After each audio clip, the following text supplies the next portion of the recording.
Don't go into politics. It is dirty and unsafe. So when we were talking to our community of women, 64% of the time, the word unsafe came. It was a Saturday afternoon, and my mother was going to return early from work. I had rehearsed exactly what I was going to say, fighting back my tears of uncertainty and doubt. So when she returned, I was strutting along, following her, telling her everything that is right, and how even Miss Chinamma is happy with my progress.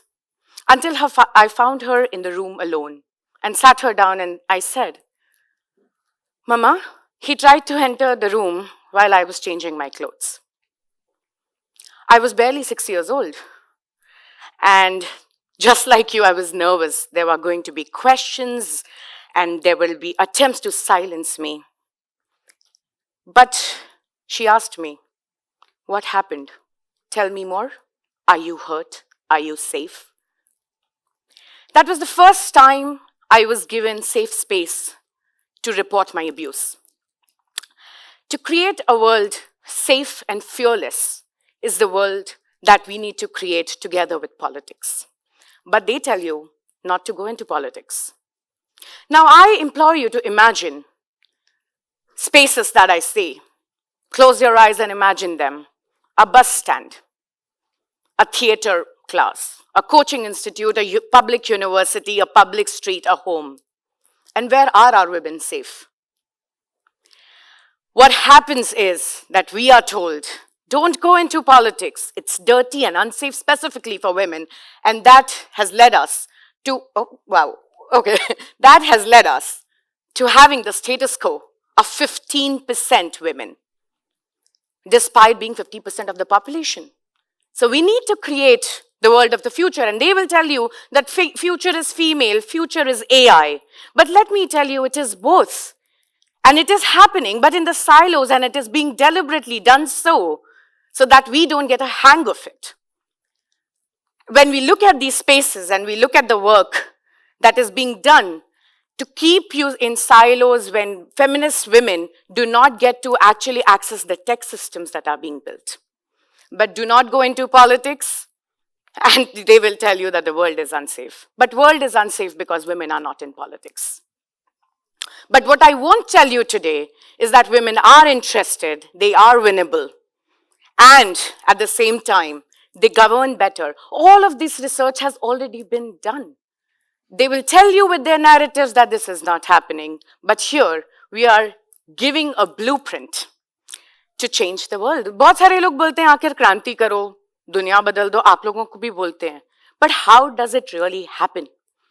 So, when we give you the blueprint of a world, Mantis from the Marvel Universe comes to my rescue, right? Mantis has superpowers. She has a mission, which is to save the galaxy from all the enemies out there, right? But at the heart of every good story is love and war. Love, deep love for humanity, and war against everything that invisibilizes and dehumanizes us. The battlefield that we are choosing today is politics. And why? I grew up in an electricity-poor state. So when power would be cut off, I would always be frustrated that we can afford electricity, right, Mama? But the question was, can the state afford it? I grew up in an electricity-poor state because there was a political division.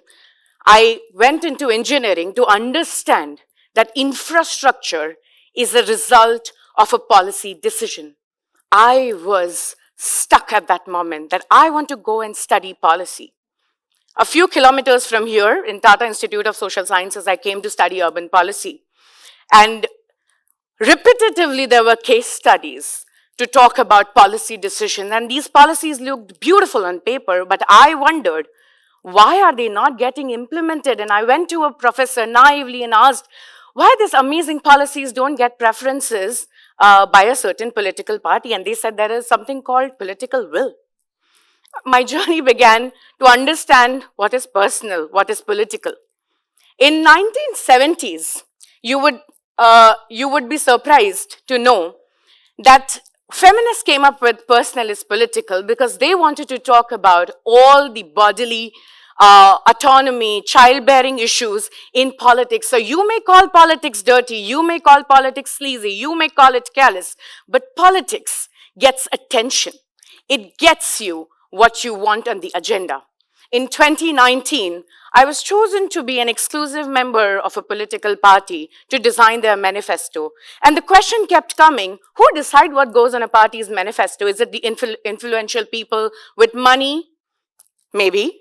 Is it the business people? Maybe. Is it the community organizers on the ground? Maybe. Maybe all of them. But ultimately, who gets them there?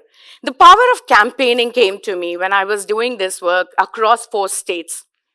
And we got minimum wage for all people, especially debited into women's account, DBTs, that you all hear now pervasively across political campaigns. That was one of the powers of political campaigning and why politics is the tool for policy change. But what is very important, that this field is just emerging in India. Would you want to believe that this is an $8.5 billion industry?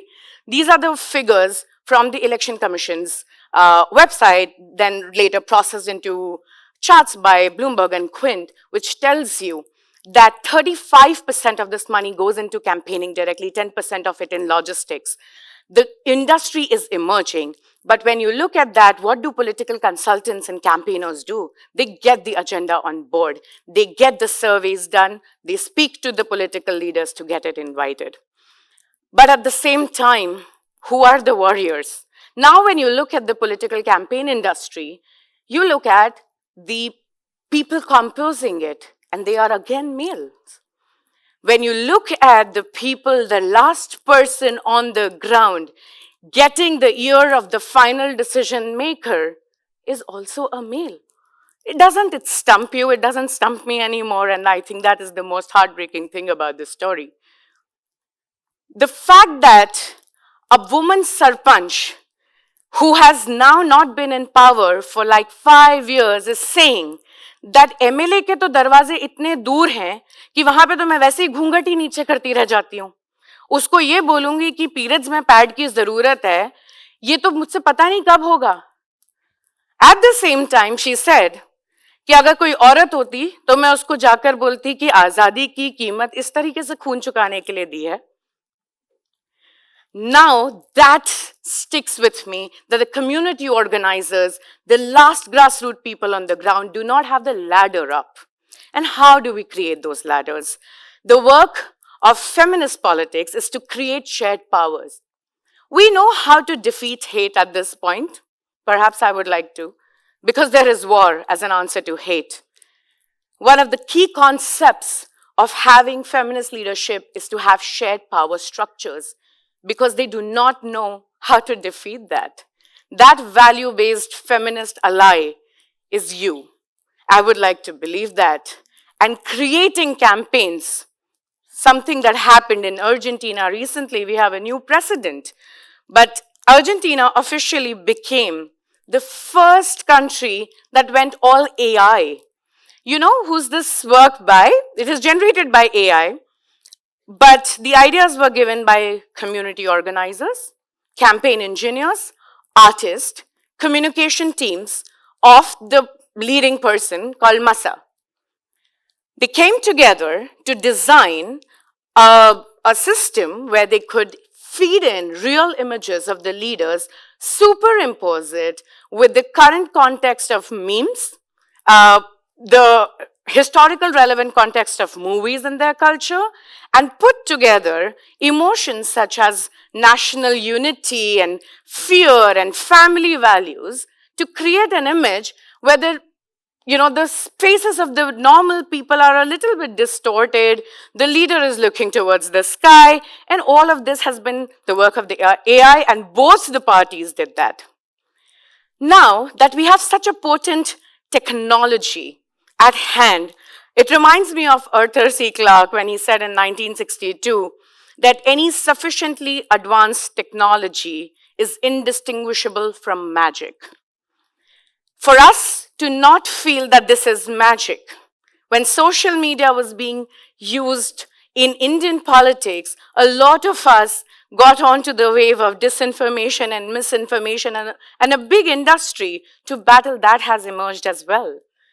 The second biggest threat could be turned into opportunity, which is artificial intelligence.